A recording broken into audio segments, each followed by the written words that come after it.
Hello everyone, let me know if you can hear me or if not.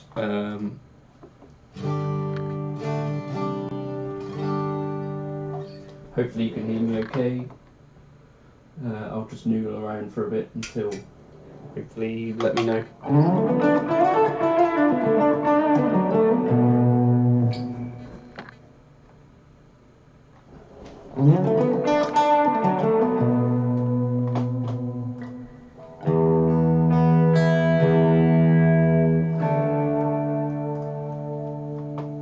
Right, let's try this.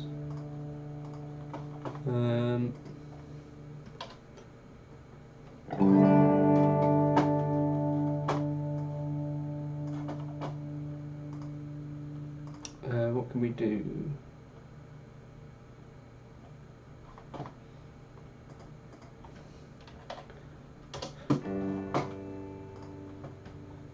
Desert.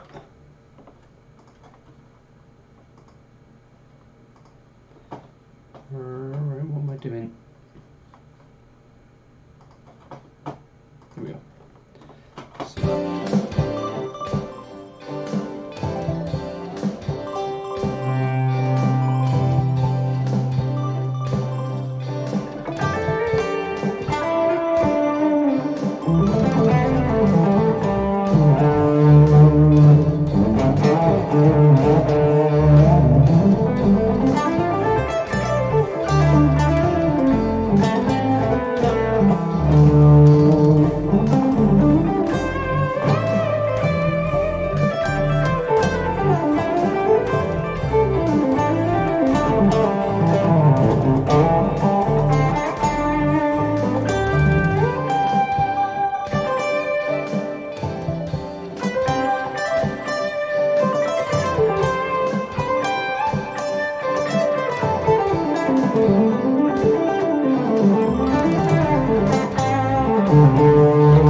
I hope you're doing okay, Johan.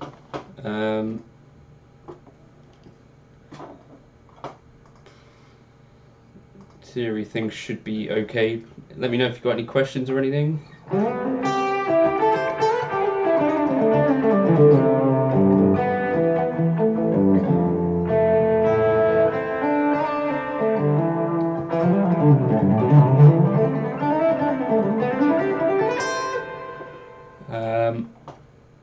If you've got some questions, drop them in. I'll just keep doing some stuff. Wait. That's Connor, isn't it?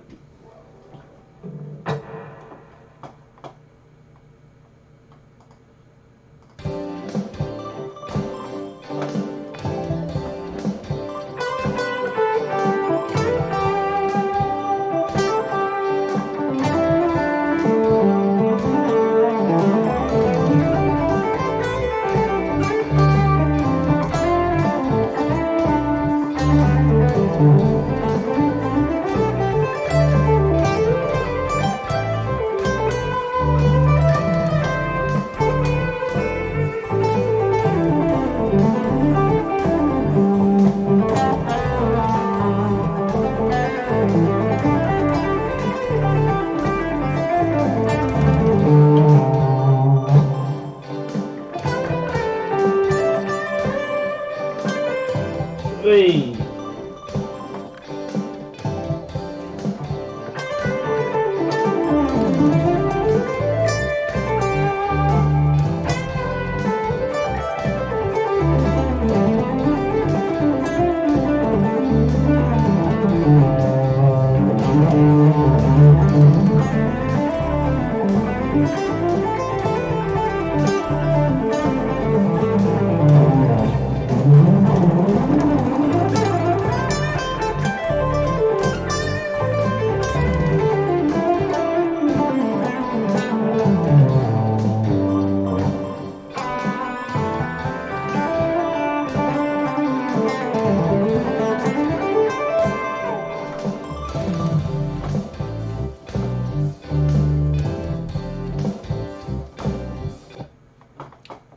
Really got me.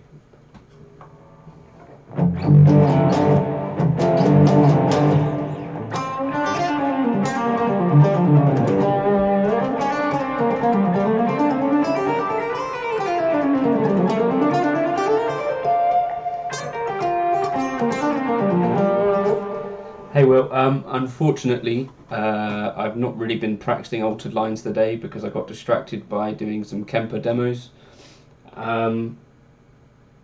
walking the dogs, and just in general filming other stuff. So maybe I should do some now. I need to figure out a way to plug in a looper of some form though.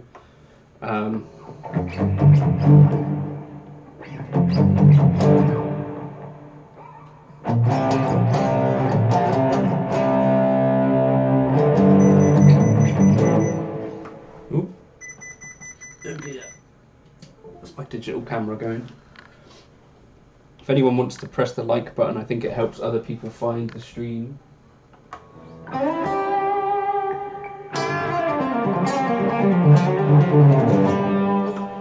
I guess I could just get a loop going, couldn't I? Or a drum sound. Let me see if I can do this a sec. How would I do that?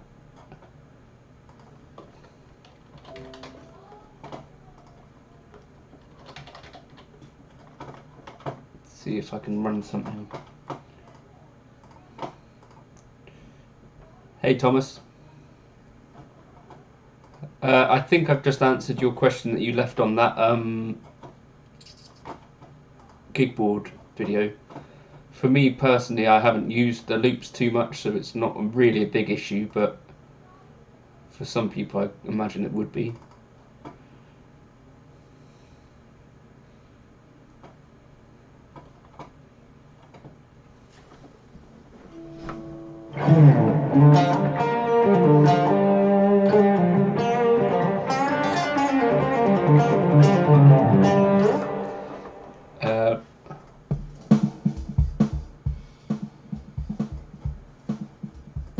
That's not quite what we're after, is it? So we want rock, I guess, for Van Halen. Grooves.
You're saying he does it in A, is that right? Hi Ralph. You want me to do it in A then?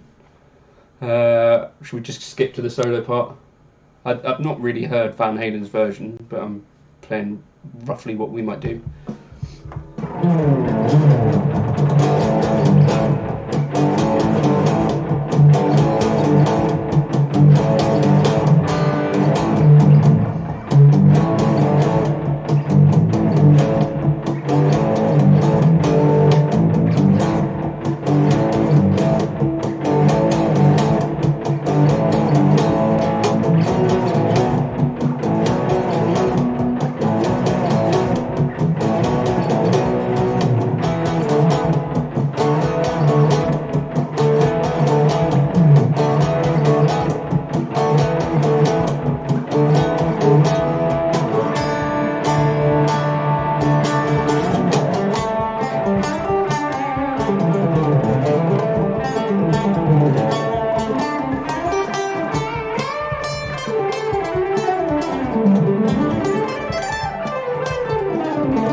Yeah, that's.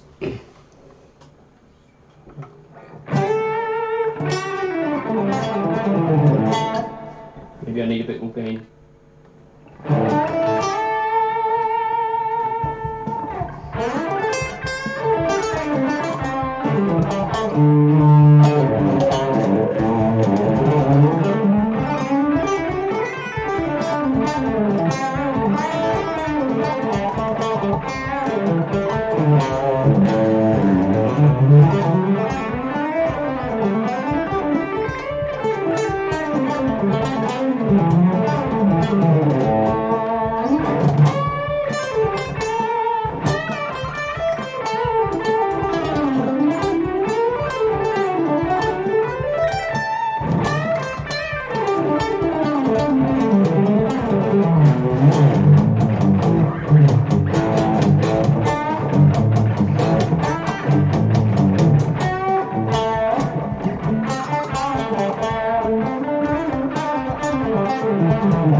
I don't know. You tell me what's up with the guitar, Stefano. I don't.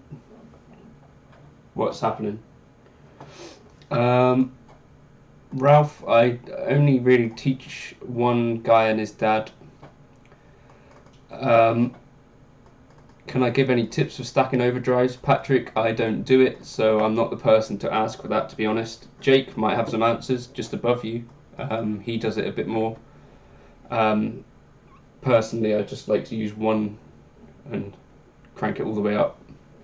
What scales are those? Those are A Dorian mostly.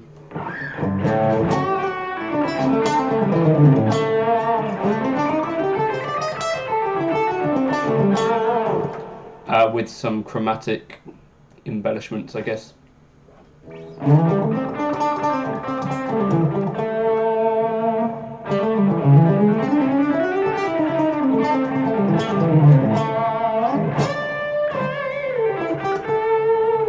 Oh, sorry, Stefano. This is Seth Backus. He's a guy who lives in Cornwall, and he used to work in the what's the word for it? The guitar shop. Sorry, I don't know why I blanked on that. The guitar shop where I used to go when I was a little kid. I'd stand there awkwardly. Could have been Rita Ora. Unbelievable. How you doing, Stephen? It was your birthday the other day, wasn't it?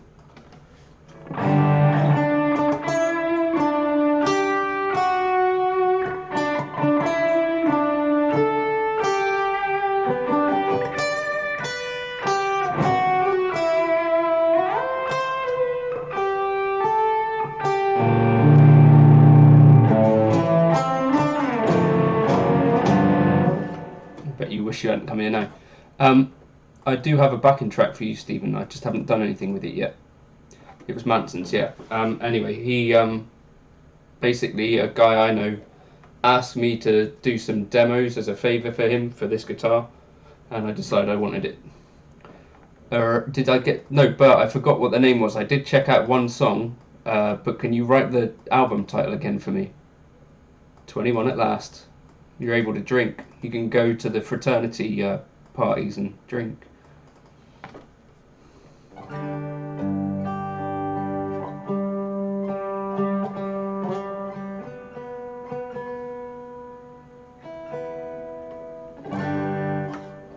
And we get to my pet hate of the Iridium, which is that I don't have a tuner plugged in.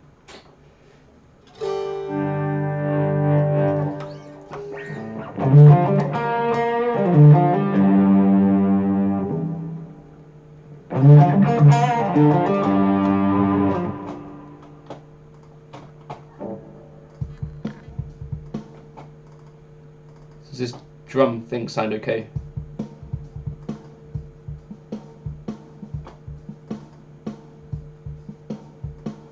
You're 26, Stephen? Is that the maths? Or 27? Yeah, so I think I listened to Tune Something Bulge, but it was incredible, obviously. You can tune a guitar, but you can't tune a fish, John. There's something special about that joke.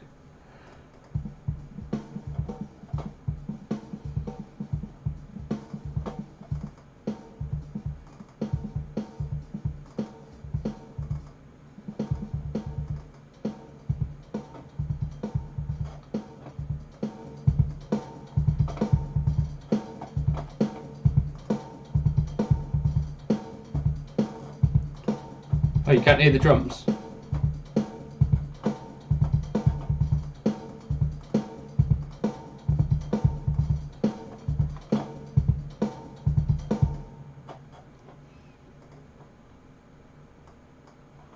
Right, anyone got any other requests or questions? I'll go back to this other backing, which I know actually comes through. Probably older than me. I'm 31.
No, who is Daryl Gable?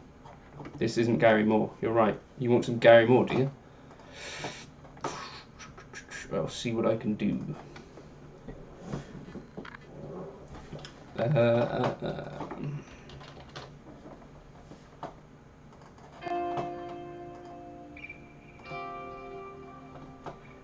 No, who is Daryl Gable?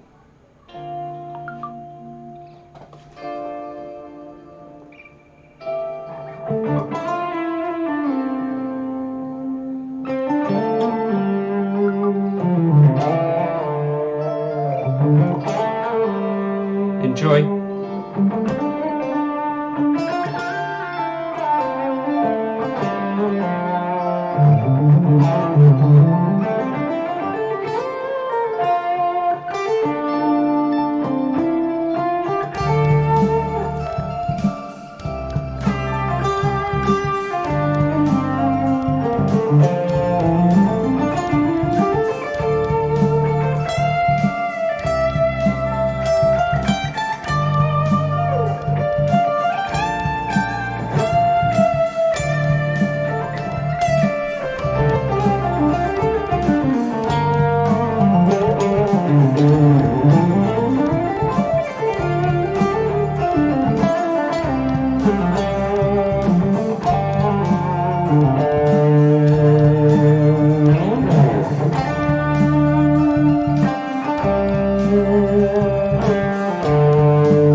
See you, Ruben.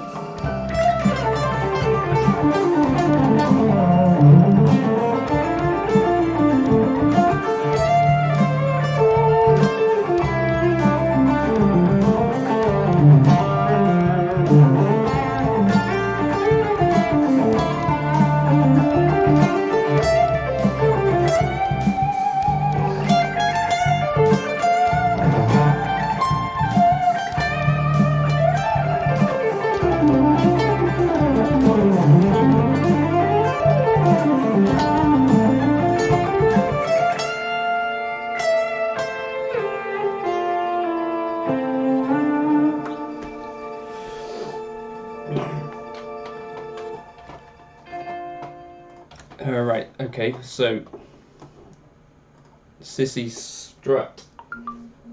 I've got a text. Right. If anyone doesn't know the tune, cheers, Bert. I'll catch you soon. Tales from the Bulge. I need to listen to that. The thought process when I'm actually playing, generally, Connor, is not particularly thinking. But let's try something with.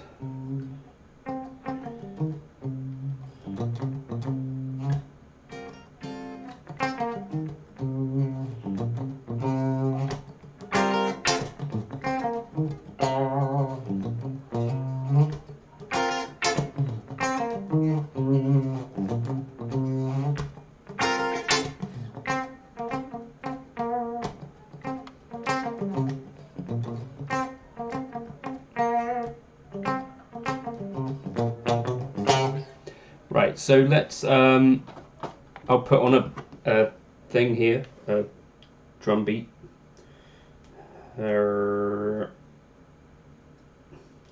So the cool thing about Sissy Strut is that it's all over this. What do you call it? Like a static chord.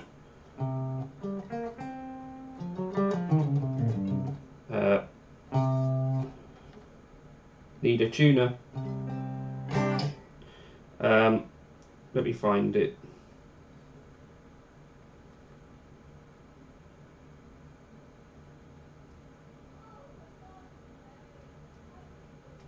Well, let's go for a style which would be just like a R&B funky something in it.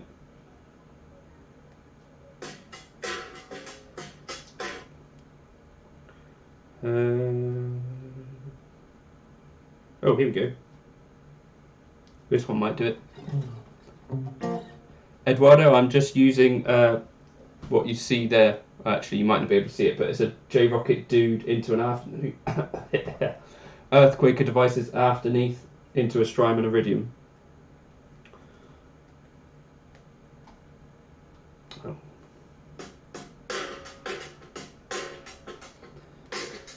So I'm going to put the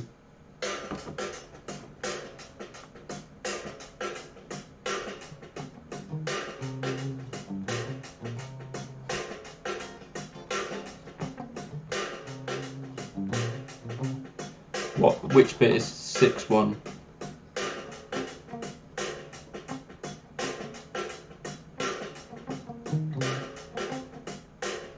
What bit? Which bit am I playing wrong? Maybe I wasn't trying to play it right.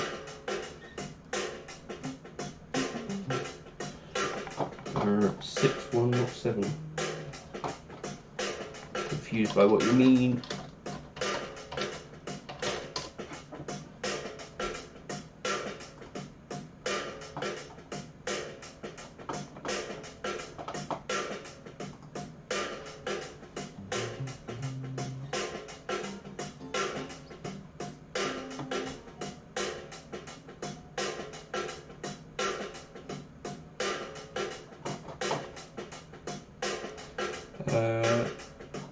Am I making music? Not really.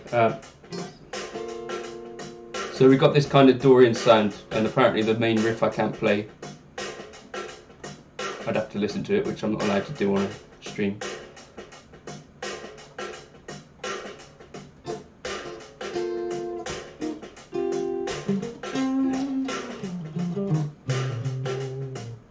Six, 1.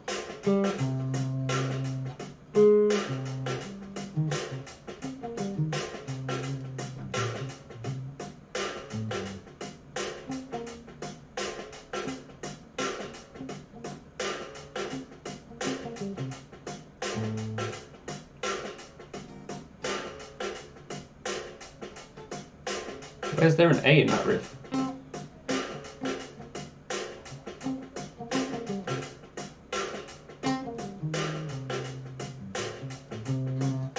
Do you mean there?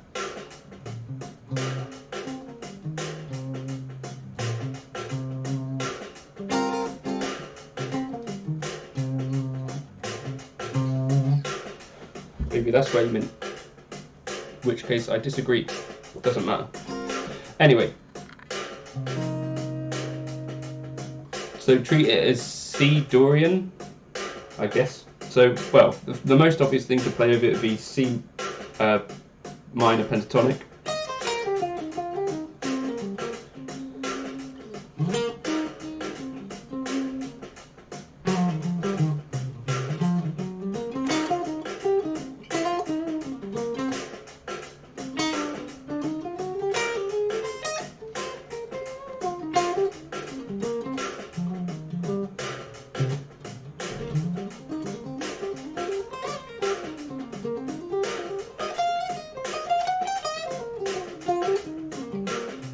Cheers, Stephen.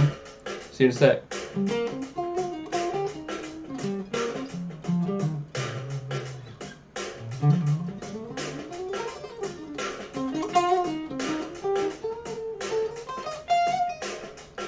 So C pentatonic is the most obvious choice. C minor.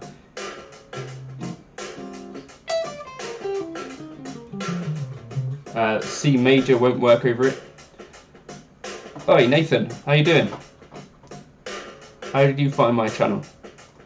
This is one of the key guitarists for Tone Junkie. People, you might want to check out his channel. Super tasty player. I think that is who that is anyway. I think it is. It must be.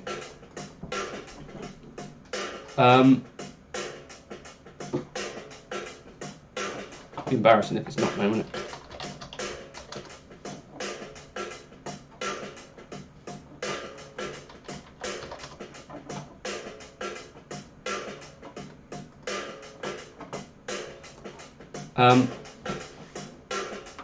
Just focus on accuracy is all I would say, to be honest, on the speed stuff. The speed can come later, but timing and feel and that stuff is probably more important, I think. So the second scale option that you might have, Connor, would be C Dorian. So effectively you'll be treating it like you're playing in B flat.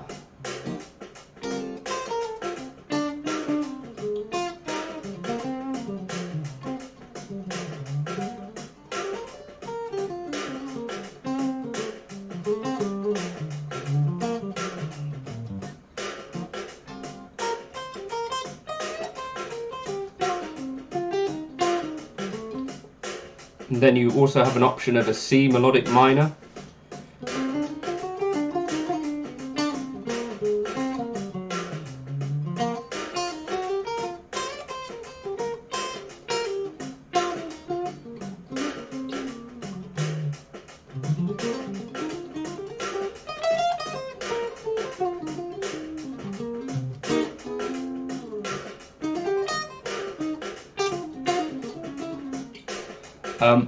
So those are the sort of vague things that I'd have in my head during a solo, Connor, over Sissy Strut. I'd be thinking predominantly in C Dorian, and then I'd be thinking about peppering sort of other little spicier things like the C melodic minor. But that's about as much thought as I'd put into it, and most of the rest of the time I'd be listening. That's funny, Jim.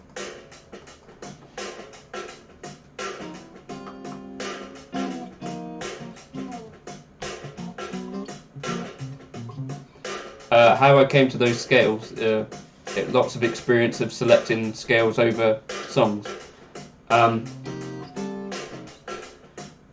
Just because I know what that sound is. The clue's here.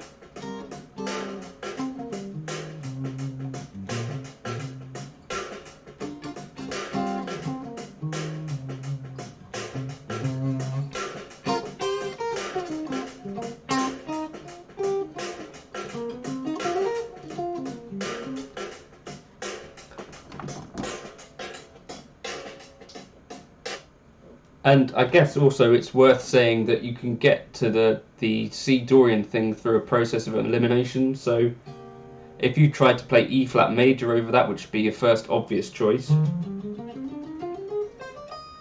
this part here, it would sound pretty dodgy over that. Whereas if you played B flat major,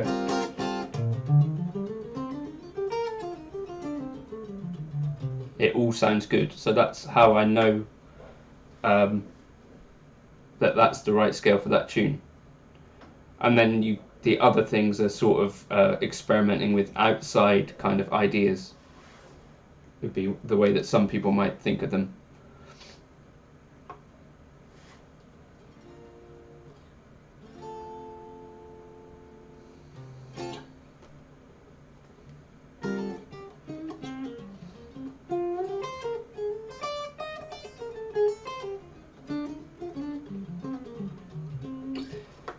So, Sousa, I think there's two answers, I think. Generally, my favourite Kemper pack, I think there's one old one from Tone Junkie called Spanky or something like that, or some of the little Princeton ones. There's been some really cool new Princeton ones.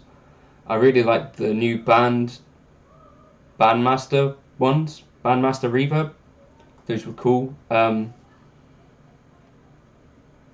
Generally, the Fender flavoured stuff I really like. Then what else? Outside of Tone Junkie, there's one pack called the Red Plate Bluesmaster, which I think gets the Dumble sound quite well. I think I got that free off of like a trial from somewhere. I can't remember who. But that one's cool for that kind of dumbly sound. I really like the Tone King Falcon pack of Tone Junkie stuff. That one was really cool, to the point that I actually went and bought a Tone King Falcon amp for that reason. Tone King Falcon Grand. For Helix amps and IRs, I think I'd have to say my own. But there's one that I use. There's one IR from Ownhammer that I use, which is free from ages ago. And my favourite amps on the Helix are the Litigator, the JTM Bright. What else? The Cali Texas 2 and 1.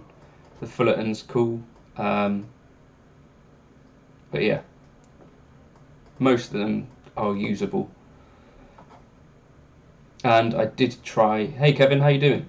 I did try the Tone Junkie Twin 64 speaker, and that worked really nicely at sort of taking some of the high end that I would usually use a high cut for, which is kind of cool. Which is, yeah. The two scales, they were E flat major. So over, you'd have that clash. So that's basically how you know whether a scale is going to work or not. It shouldn't really clash. There you go.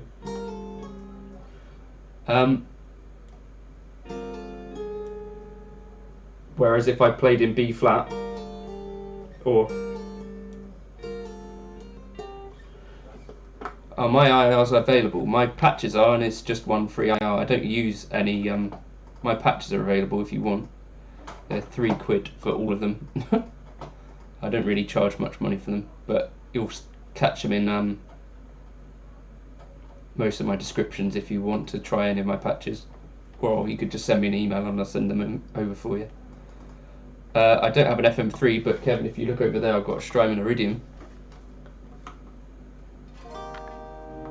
How Swift? I don't play at church anymore, but I did when I was a kid.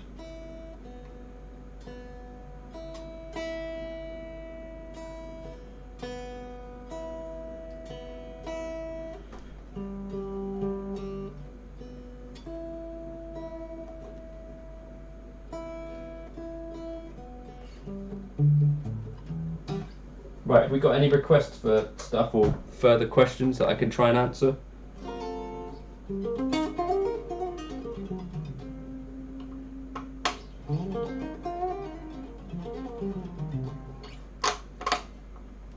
Oh, actually, there's another one. The Trainwreck pack from Tone Junkie I really liked, especially with a Les Paul, which is an unusual thing for me to say, but and also the latest Vox pack I really liked with the Revstar. I'm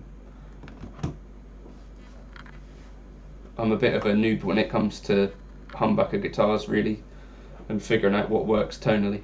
Thoughts on the Iridium? For the Fender stuff, it's kind of cool. It doesn't necessarily do like a super spanky Fender Hungarian scale. I don't know what that is.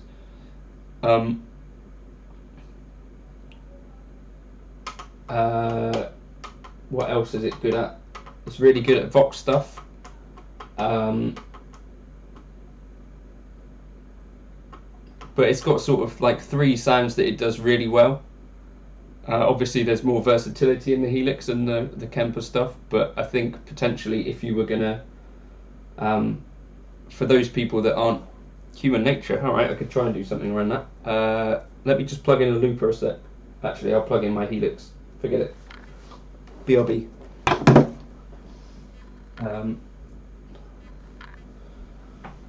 Sorry.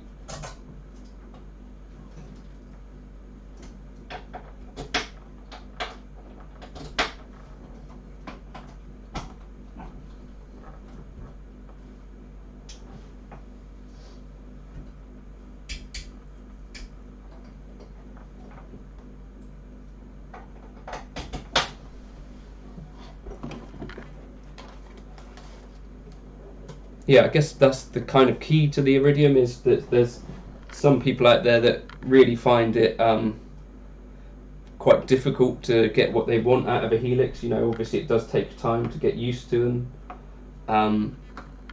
The Strymon Iridium for that kind of person, I think, works quite quickly, and you really don't have to do too much tweaking. At the same time, you can't do this sort of thing which I'm about to do, which is kind of why I love the Helix at the same time.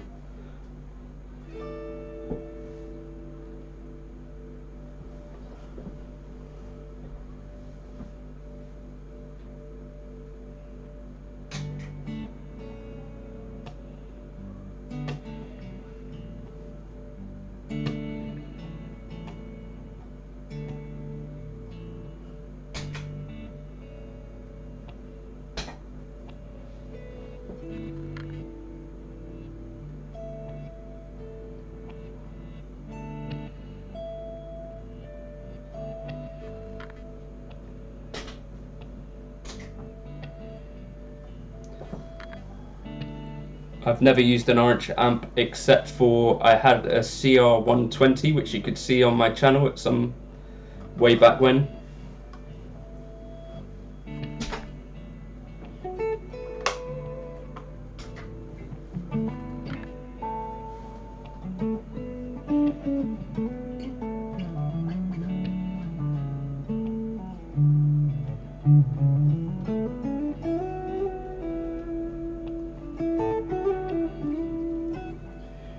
So right now, Nathan, I'm using one of my Helix patches. So this is the 6-button looper on the Helix, and one of my Freeze patches as well.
So basically, I put together this patch which is relatively clever and means that I can sustain a chord forever. But I can't tell you the secret.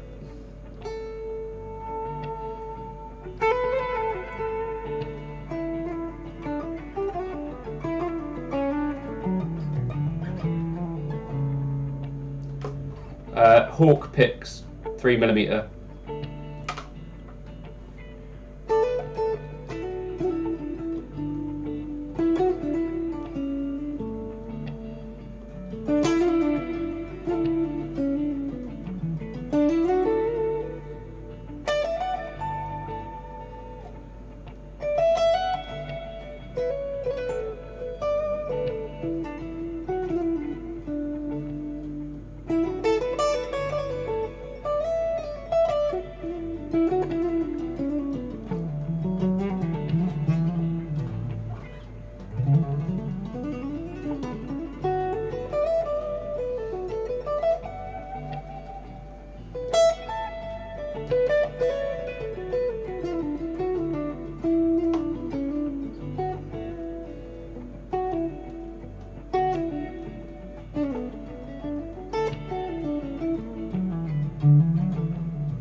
Just going to switch guitars out a sec because I want to try my Strat on this.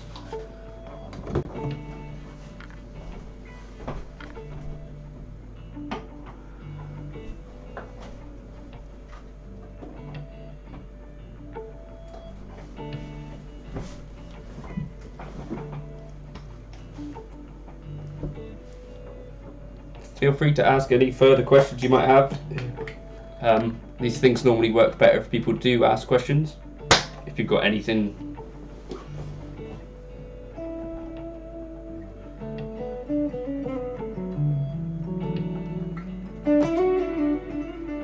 we could do that in a sec, Will.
Biggest guitar influences, HW.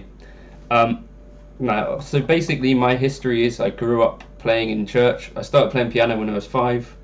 When I was 8, I got a guitar for my birthday, hey Raunch, and started playing in church from then. So church music was the majority of what I was doing for a while. Then probably around age sort of 11, 12, got into Gary Moore and Thin Lizzy. From there Iron Maiden, from there Dream Theater, and then from on to like jazz stuff, you know. Actually, it's Steve Vai and Joe Satriani just before Dream Theater. And then I was sort of starting to get interested in jazz by maybe like age 16. So that then led me to players like Pat Metheny, Alan Holdsworth, Jonathan Kreisberg, all these players that I sound nothing like, unfortunately, but I can try. That's basically where I'm at. Bands and stuff that I listen to at the moment. all over the place really, but bands like 1975 in the pop realm I kind of really dig. I'm having fun going back and listening to stuff like Robin Ford and Larry Carlton and Mike Landau. I need to check out some more of. Keith Jarrett is a pianist who I'm a massive fan of. I've got to do some altered stuff just first, Kevin, but we can cover some pentatonics in a sec. And then I'll come back to that. No, Thomas, of all the techniques, sweep picking is my least favourite because I've not really heard it executed in a way that doesn't sound like sweep picking, which for me is a bit of a problem.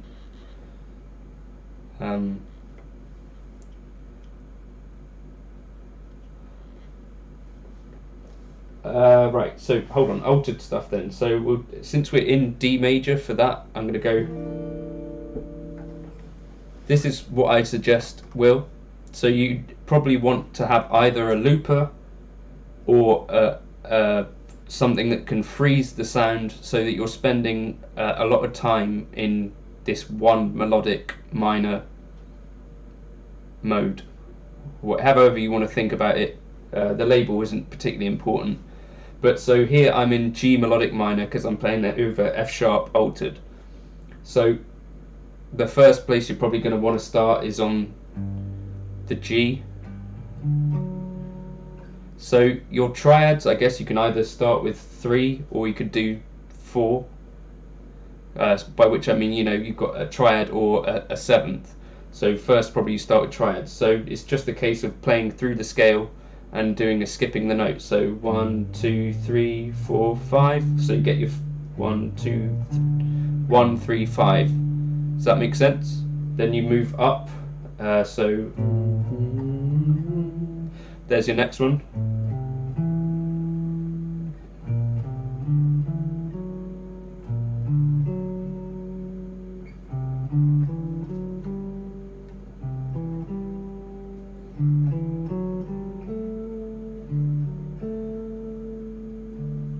Does that make sense? So this is just, that's the process. And then once you've done that a few times, you should be able to sort of do this. Let's see if this works.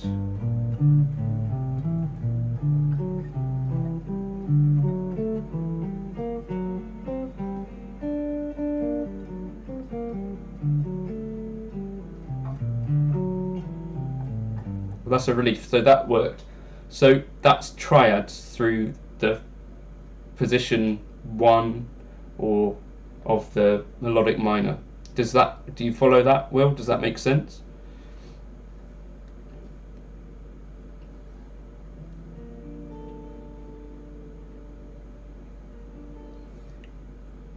Of course the legato lick fits over Sissy Strut, but you want to play it in B flat if you're going to play it over that. Right, so that's kind of step 1, maybe. Also step 1 might be this.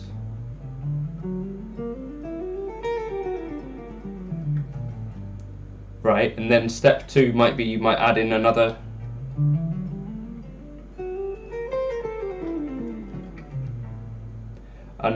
kind of, obviously you've got 7 places that you can start your melodic minor scale from, so it's worth thinking about those, maybe 1 or 2 at a time if you can. This is like a whole bunch of work that I still have to do.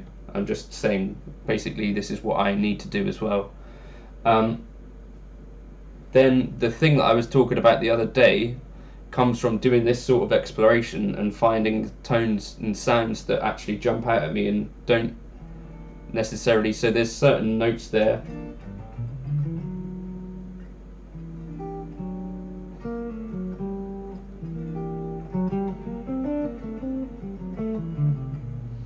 There's certain notes that don't necessarily sound so out there. And then there's also things that we already know in that. So if you've got like a G minor, you probably know a G minor triad a few places on the neck.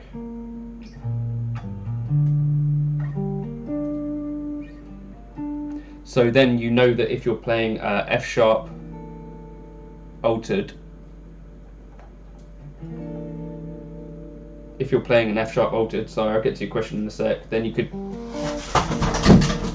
there goes something.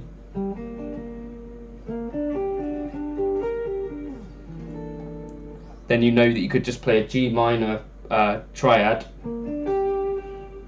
and you'd have a reference to the altered scale. Does that make sense? Similarly, you could play, what else could we play here? A C.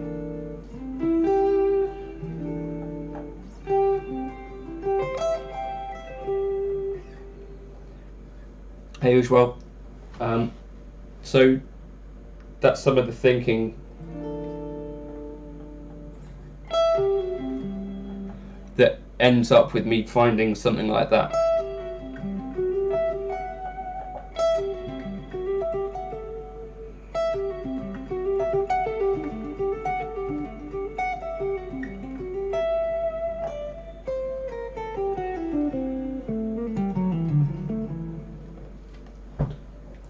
And yes, I think melodic minor up half a step, but that doesn't mean that you should. In fact, I would probably recommend that you might want to try and think of a few ways of thinking about it. So for instance, the other day I was reading a thing which pointed out that if you just imagine an F major scale, so if we're in F sharp altered here, one way to think about it is G melodic minor, yeah? Another way to think about it is F major, but you don't ever hit the F, you sharpen the F. So if you play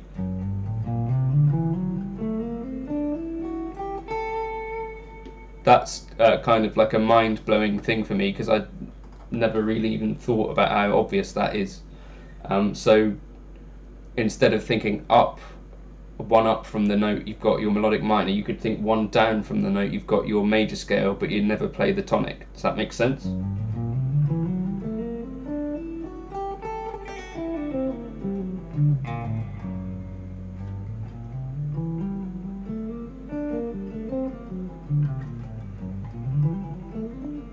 That is what I was telling you the other day, Jake, and you were arguing with me foolishly. Nathan, this would be the guitar that I would keep for sure, and aside from that, I guess the red telly that I was just playing, the number one spot is very obvious to me. This is my favourite guitar that I've ever played.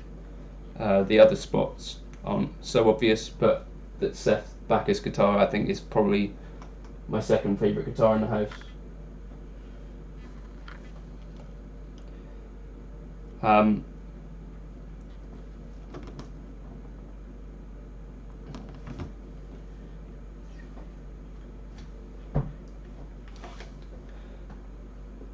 Wait, you're in the key of G minor and you play F major. So Raunch, what I'm talking about here is the altered, yeah, this has got a lot of Dirty Blondes in it, Nathan. Raunch, so basically I'm playing F sharp altered. Let me just write it down for you. We're talking about the altered scale.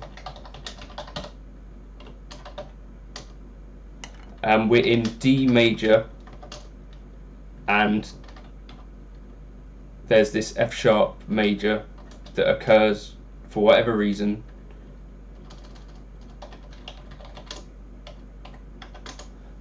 Basically, over a dominant chord you have an opportunity to alter the fifth and all this stuff, and therefore the altered scale sounds okay over it often. And the altered scale is essentially the G melodic minor scale if we're talking F sharp dominant.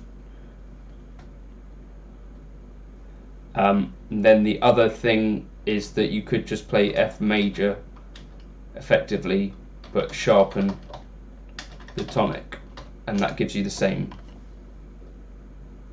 Superlocrian is probably the same name for it, yes, but I don't bother with labels like that because I don't think they particularly help me to understand the sound, if that makes sense. I think of things as like groups of sounds.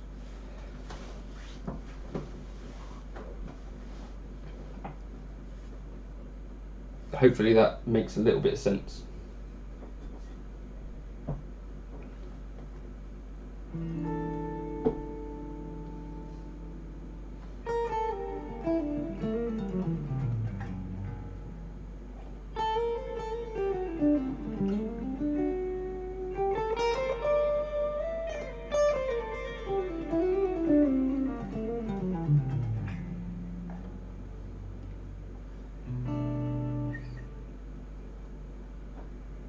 So I mean that F sharp G melodic minor would want to resolve to either D or B minor, the way that I'm playing it.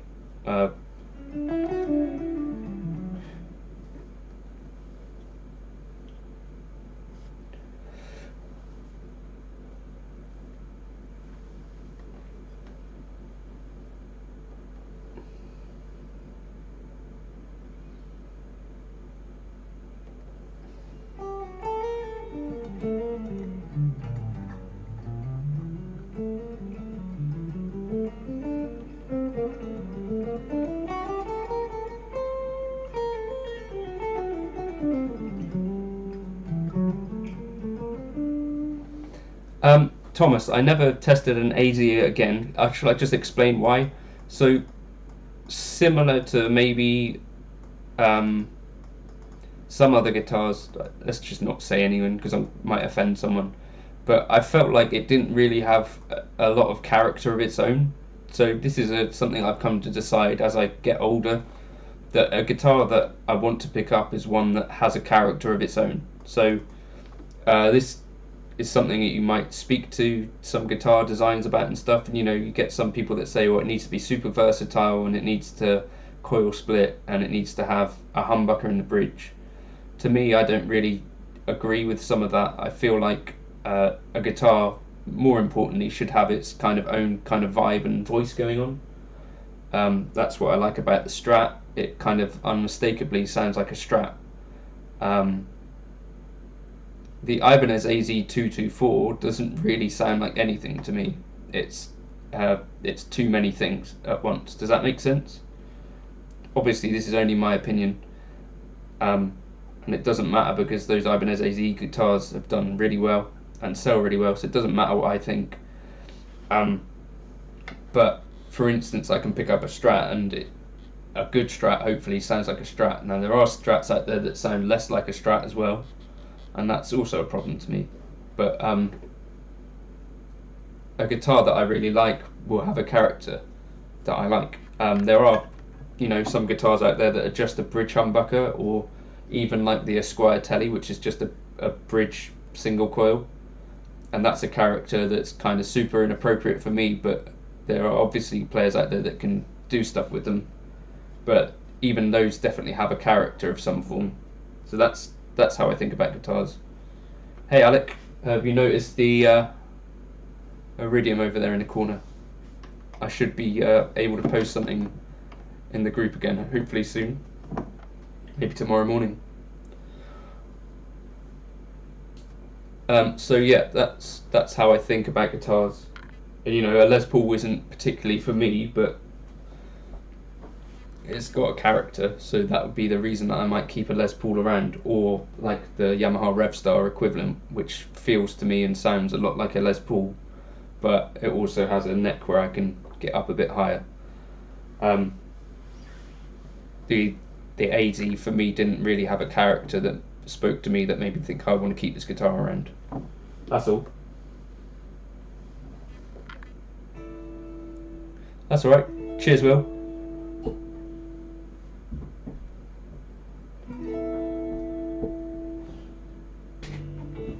So I was asked for some pentatonic stuff.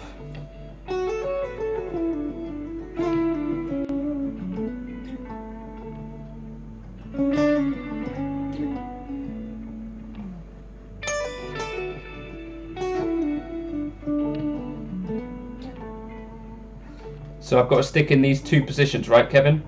Jump in if you've got like a thing you want to ask.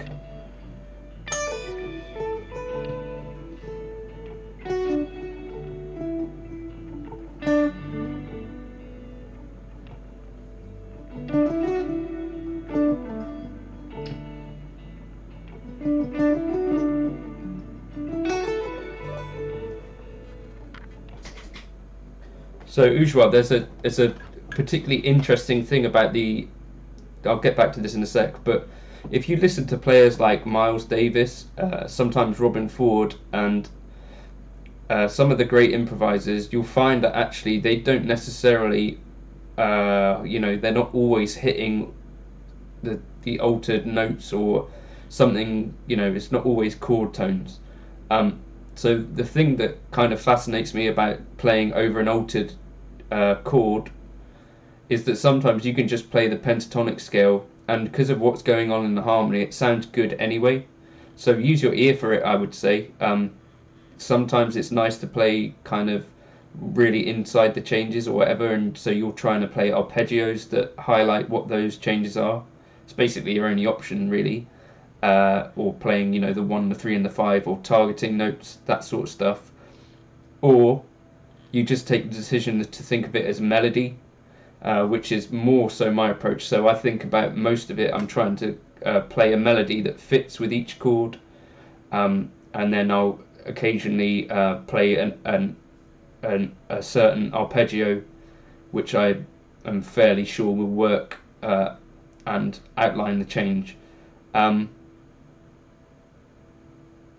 But if you listen to some Miles Davis playing over altered chords, it doesn't always highlight them 100%. So I think that's interesting. It's an option.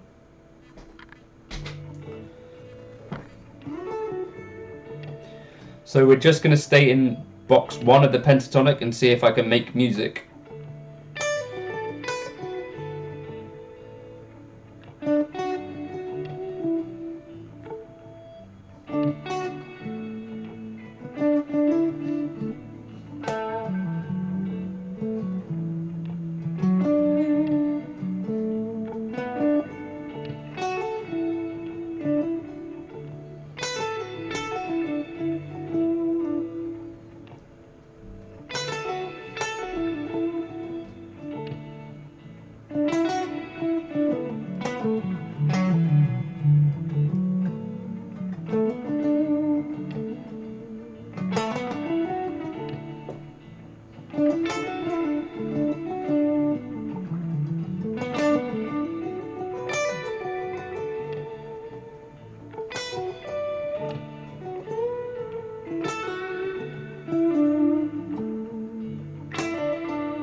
Manuel, you could check out my Helix patches if you want.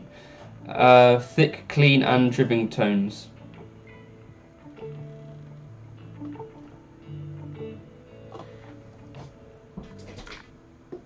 I think a big part of it is to not fight the way that a Strat wants to sound generally. So the cleans on a Strat, I think, should be the cleans should be bright and spanky if you're playing with a Strat. So that's the goal of what I'm trying to achieve. So there's a few videos where you can see what exactly my settings were on the Iridium, like maybe the John Mayer video. Let me get that one up for you.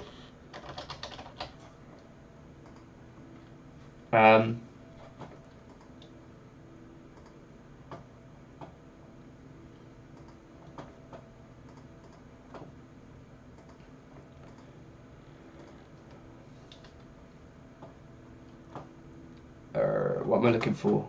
Mayer.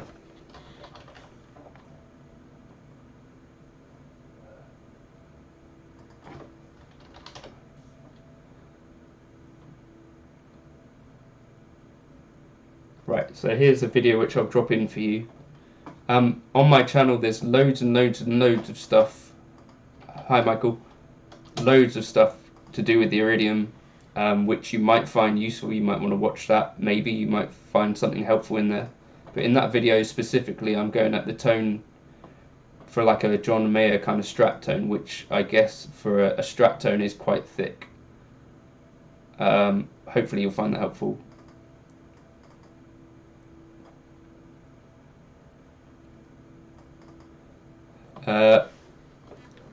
So Des, the rhythm is, hold on, let me try and turn off some.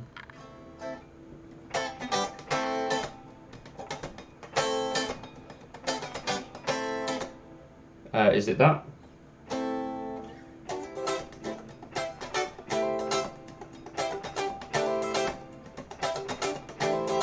It's that, isn't it? 1, 2, 3, 4.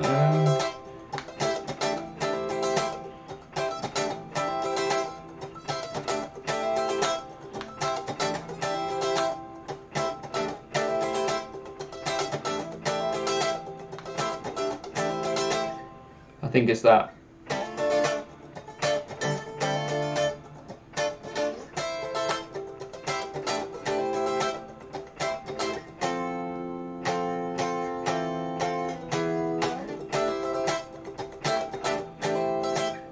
Something like that, I think.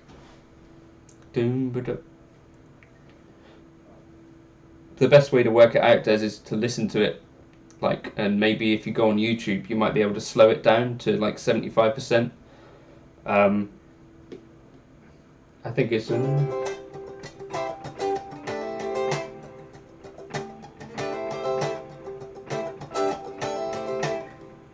then obviously you've got the other bit like. So I think that'd be the. I think that's the rhythm.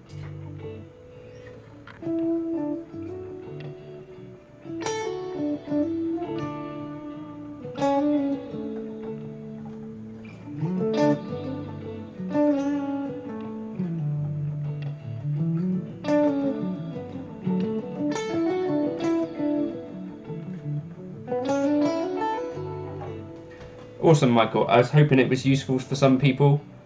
I think it's useful to kind of see how much more there is in the pentatonic scale other than this just one box, which is what I'm playing right now.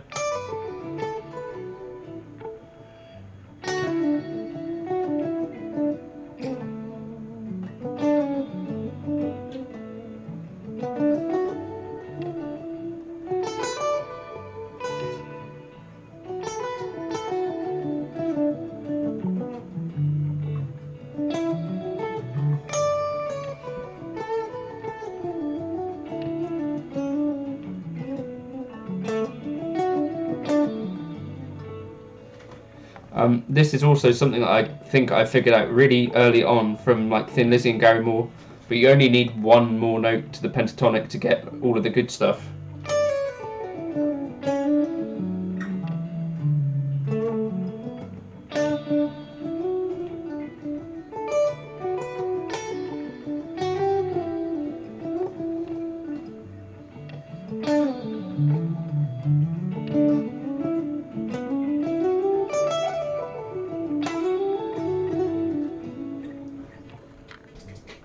It's human nature, but not as we know it, Stephen. So let me just do a tiny bit of it for you.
Oh dear.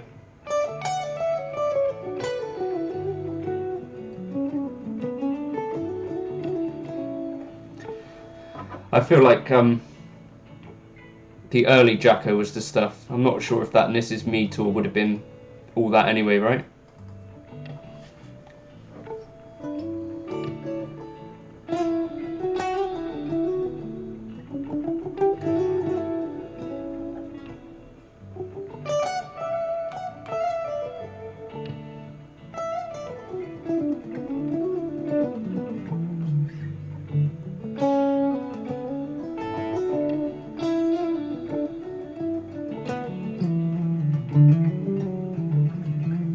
Cheers, Jake. Catch you soon.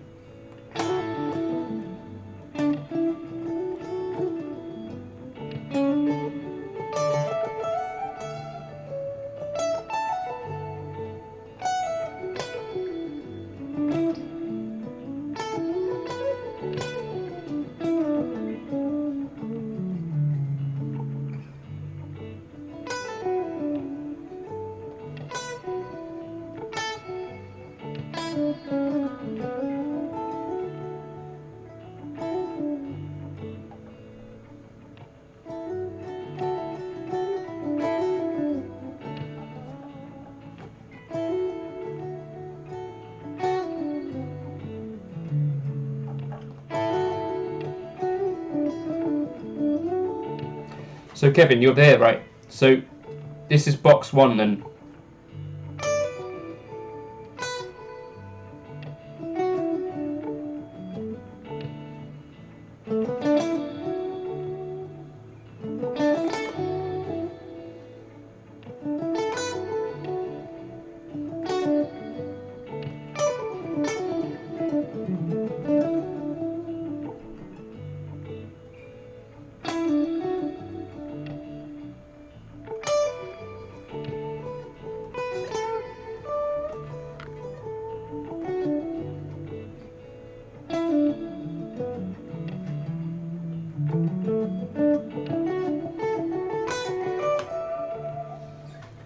So I would suggest that's a kind of a cool way to practice each of the boxes. So you might sit in just one box for an entire improvisation. So maybe pick one you don't use so often.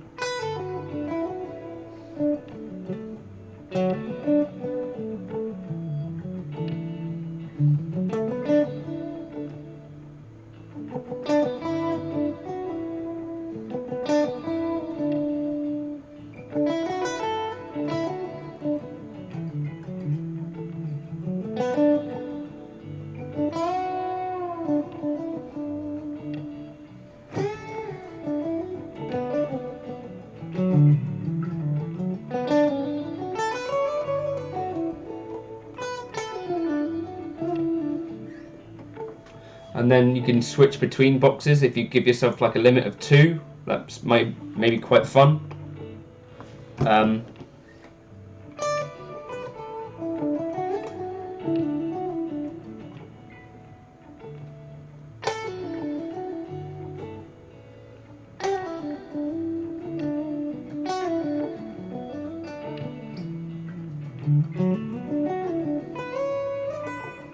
Sorry, that wasn't pentatonic.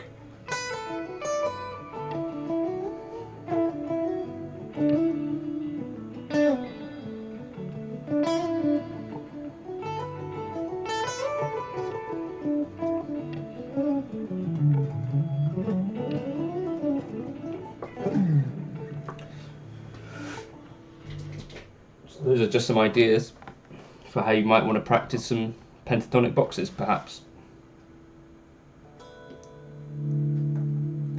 And there's this other really cool stuff which happens to be in the middle of a pentatonic box.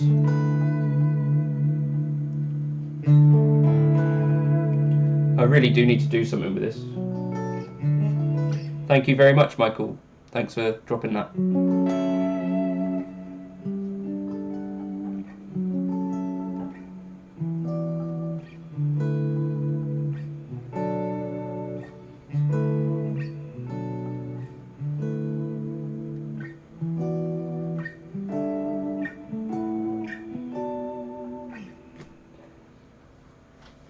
So Kevin, I wouldn't say it's necessarily about phrases or learning them, but it's learning to be able to pick out a phrase.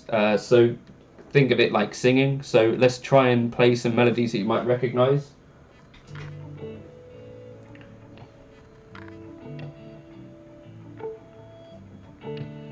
Okay, right here.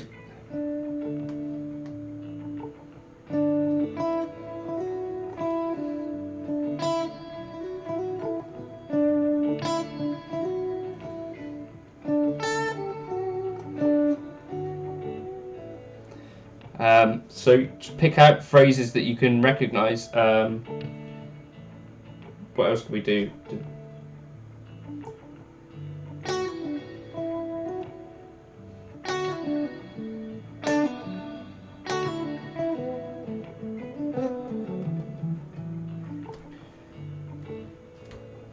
someone shout a song, and I'll try and shoehorn the melody in. Or maybe lots of you shout a song.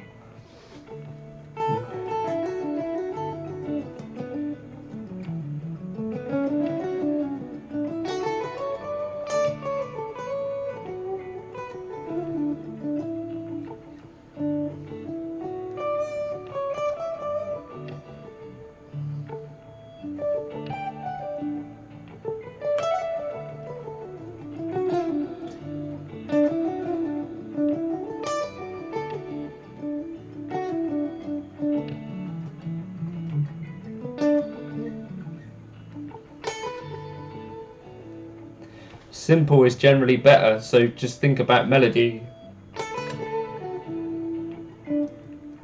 Jim comes through.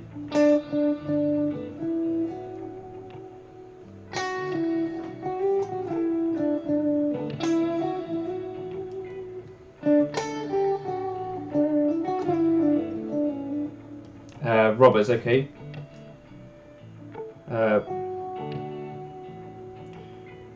How's that one? The thing about mask, is it? Let me just. What is the verse of Robbers? How does it go? Not the verse of Robbers.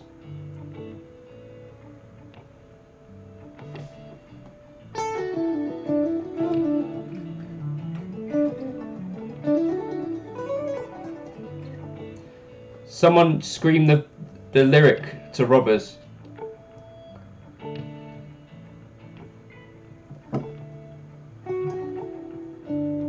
You look so good.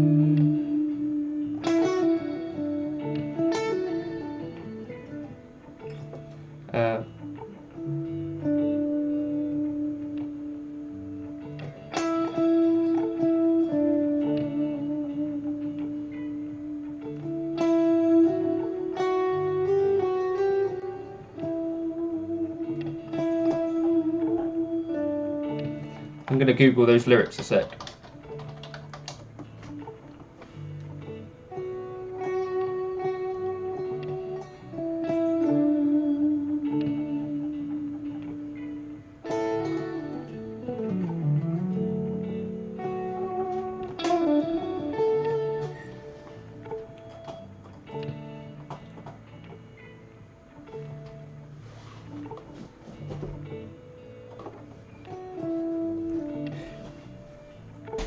Right, let's do Robbers then.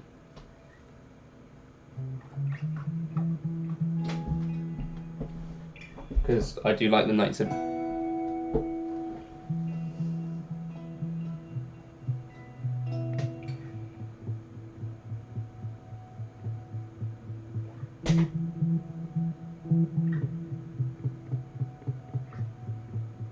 Wait, what was the...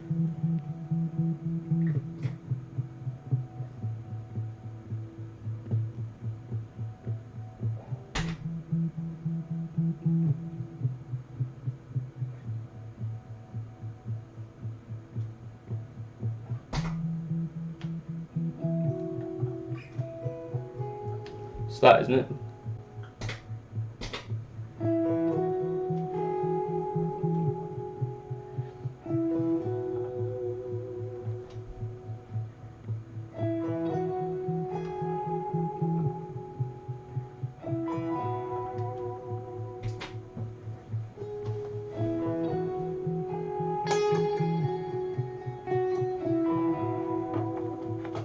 Alright, here we go.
and then it goes to.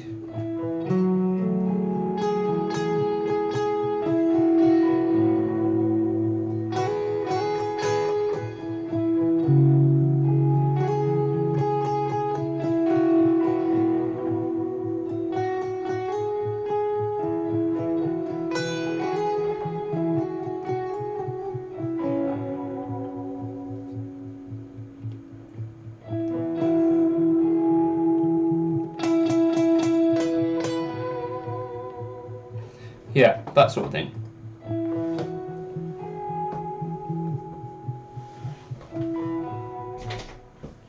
Uh, uh, would you say you could play most pop melodies while staying in a single box? No, I wouldn't. It really depends on the song.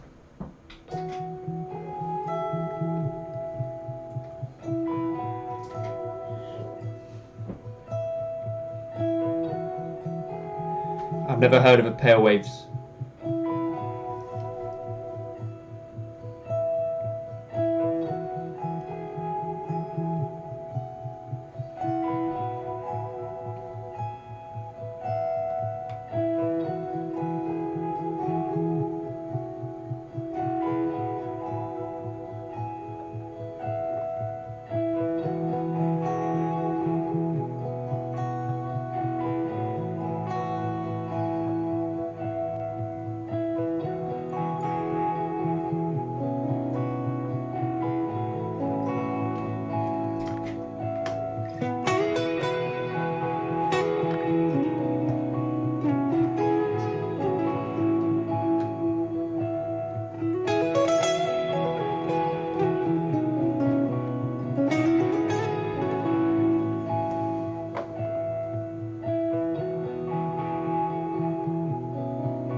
Believe it or not, that's the first time I've played Robbers.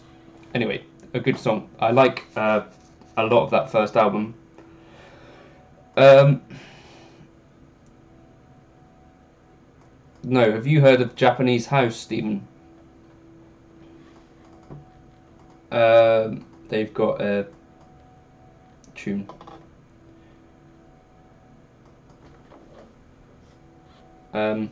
When using pentatonics in improvisation, can they be used like a simplistic mode? Yes. Exit and arrows. Never heard of that.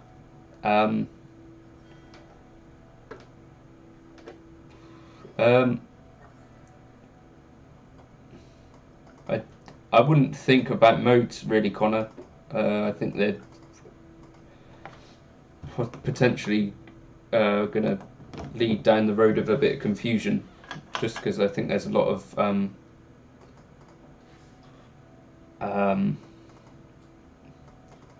misinformation out there, maybe, or I don't know. It's one of those things which I think you've heard of Crowded House. Is that Exits and Arrows? Is it?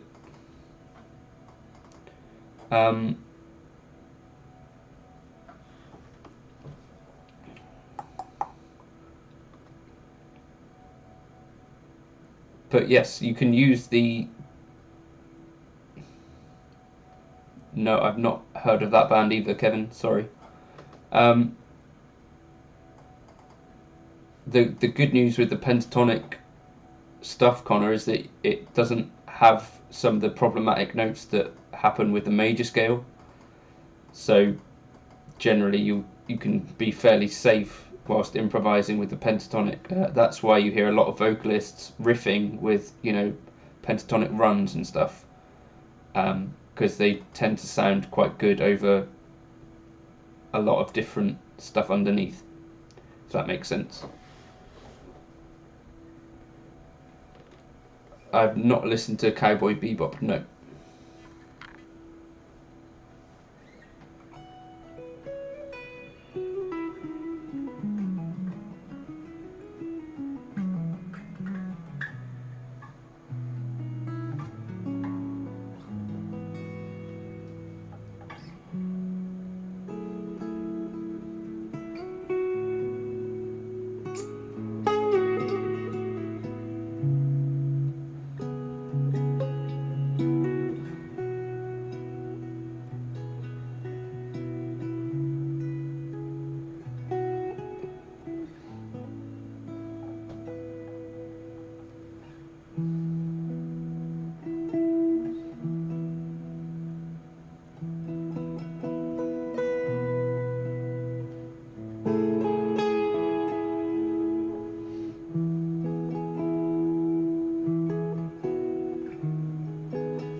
So Connor, yeah, the thing is that there's like this huge connectedness to everything, which I don't think is obvious at the outset.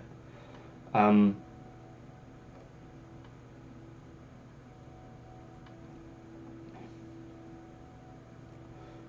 Raunch is kind of right, but the point being that the more you can do to familiarize yourself with one useful thing, like the major scale, for instance, which will give you kind of all of the good stuff, the more connectedness hopefully you start to see. And I guess that's the goal, really, is to try and start to see the everything thing.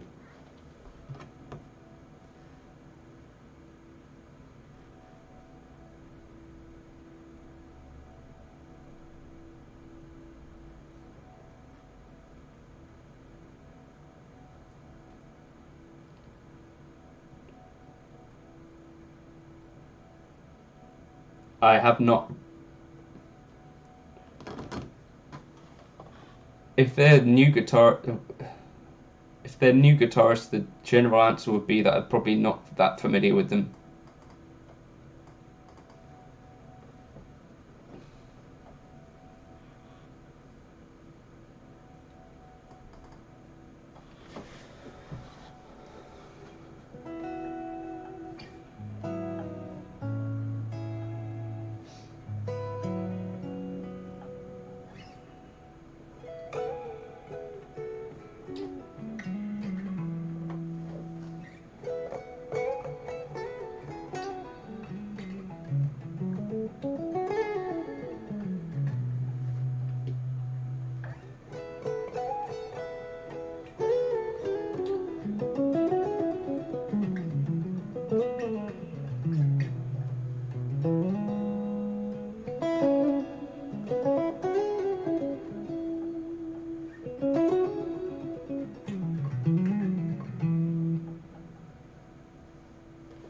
So there's not really any such thing as a major or minor pentatonic if you really look into it, Connor, because there's not enough notes to tell you whether the thing is actually truly minor or major. So A minor and C major pentatonic are the same thing. For instance, so here's the A minor. Wait, what key are we in? We're in E major. Sorry, so here is. That's C sharp minor pentatonic. It's also E major pentatonic. So is this.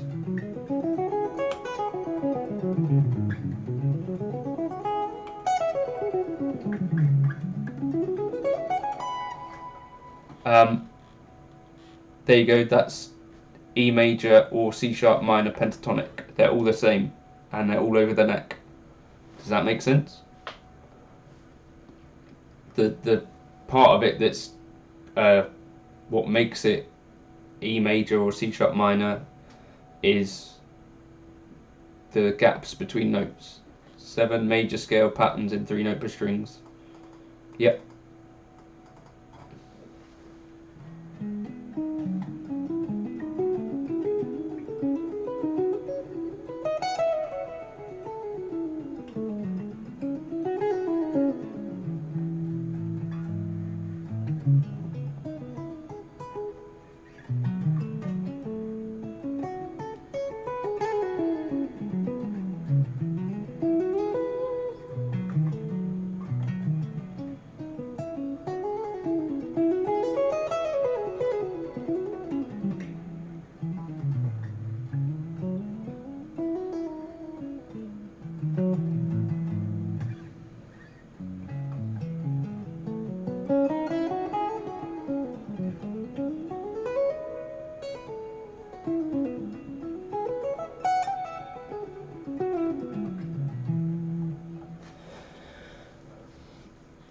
There are probably plenty of other ways to think about this stuff as well, Connor, by the way, so don't take what I'm saying as gospel, because there's, plenty of different ways to skin the cat, as they say. This is just my approach. So if you were interested in the way that I think, then that's what I'd suggest. Just don't learn my tonics properly, had a glass there. Yes, so the point is that there's not actually enough notes to really define what that scale is. That's why the pentatonic scale kind of works over a lot of different things. Because really it takes more like 7 notes to actually really truly define that's what the sound is, if that makes sense. Possibly it doesn't. Possibly that's nonsense what I'm saying, but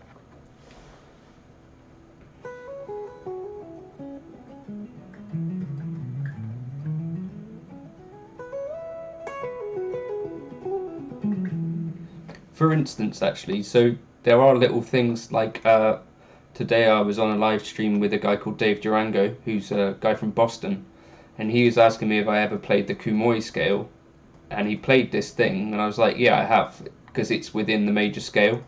So it was only a 5-note scale, or, a pentatonic scale essentially, but with just a different set of 5 notes, and it exists within the major scale already. So it's a familiar sound, if that makes sense.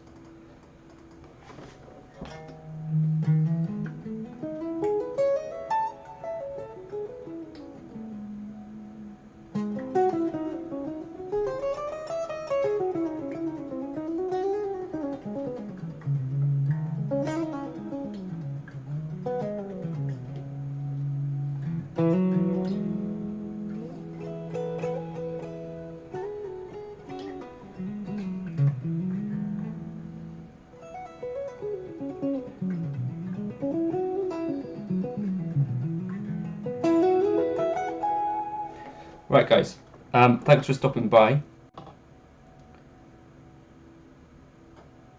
Yes, that's a good way of putting it, Connor. You're eating a Royale with cheese. What is that?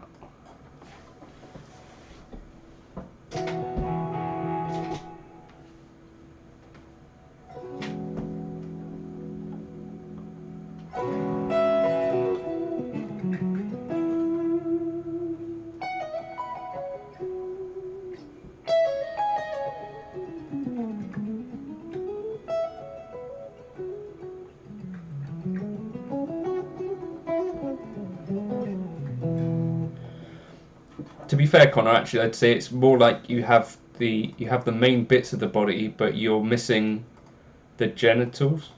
I know that does sound like a super stupid thing to say, but the key thing that you're missing is what you would need to define. So arms and legs technically are not unique to the male or female. Does that make sense? So the thing that you're missing is the thing that would be unique. Whereas you have the majority of the body because you've got 5 notes out of the 7 that you might need, but it just so happens that the 2 that you're missing would tell you an awful lot more about.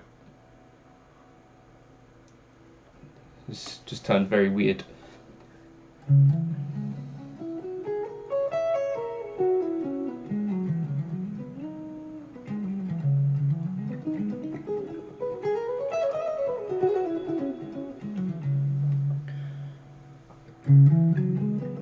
They don't contain a 7th, because that would be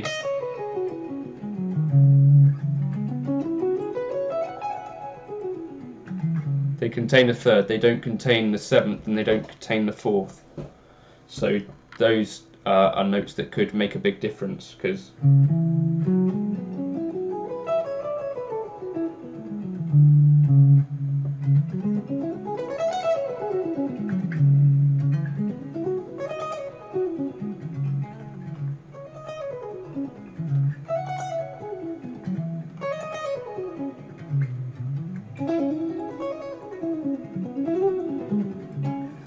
I think it does kind of hold up though, Connor. If you,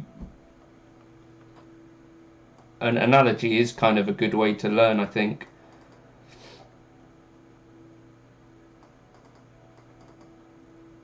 To define a tonality of a chord or of a scale. Of a chord, you only need the 3rd and the 7th. You don't need the root, which is why this is a thing.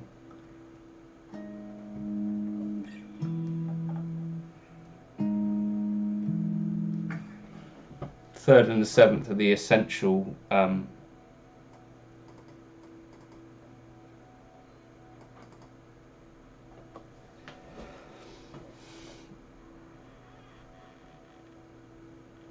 Stephen, that's partly true, isn't it? There's not that many scales that get used.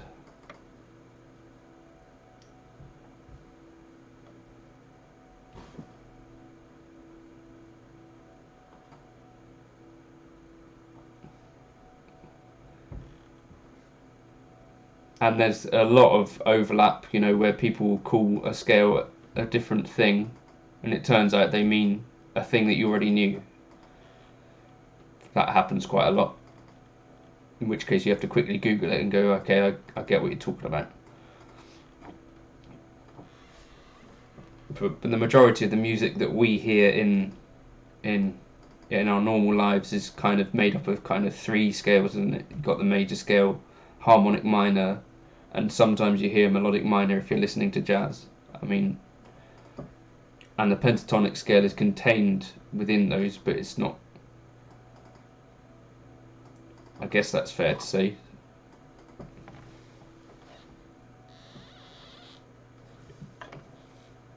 Oop.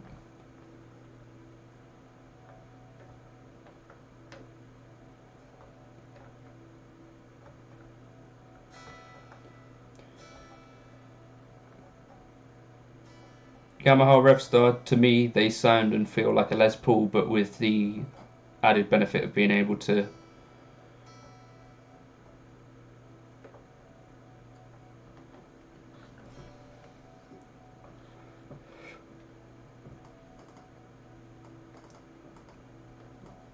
yes, Stephen, except to say that the fact that they say modes of the major scale, I think gives a bit of a clue away, in that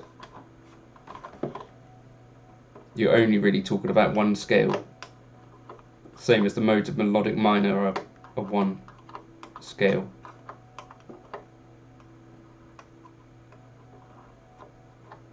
But there are other things like symmetrical scales and all that sort of stuff, and the Messiaen modes, which are all different.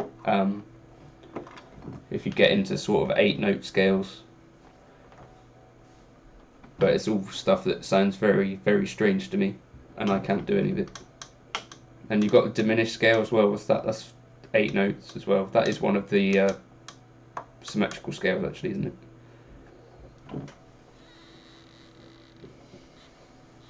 Right, I think I'm going to head out because we're now talking about modes.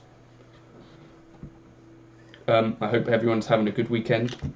If you're not a subscriber or whatever to my channel, maybe you'd like it. some of my guitar playing is on it, and there are some also lessons and stuff. If you want to subscribe. Lambertones Creamer. Yeah, how would I get hold of them? Let me have a look. I can't solder either, so that's a problem.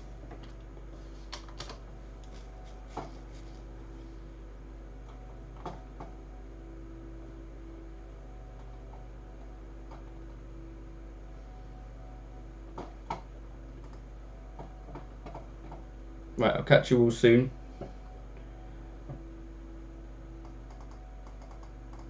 Half diminished, I believe, is an altered scale.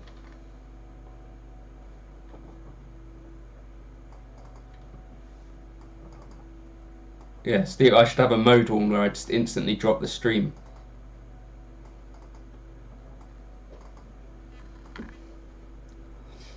But yeah, thank you everyone for stopping by. Michael, could you drop that Lambertones comment somewhere else so I remember it to try and follow it up? That'd be useful. 3 Monkeys solderless. What's that? What board? As in, that's Leeds, right? Anyway, thank you for stopping by, and thank you for engaging. This made it a lot more enjoyable than if I'd just been here talking to no one on a live stream, which would have been somewhat embarrassing. But it has happened before. I'll catch you all on another one soon. If you check out my channel, there's some chord videos and lick videos which have gone up this week, which you might want to check out if you're into guitar stuff. Michael's saying Patreon. Alright, you're going to send me that on Patreon. Cool. But yeah, I'll catch you all soon, and thank you for stopping by.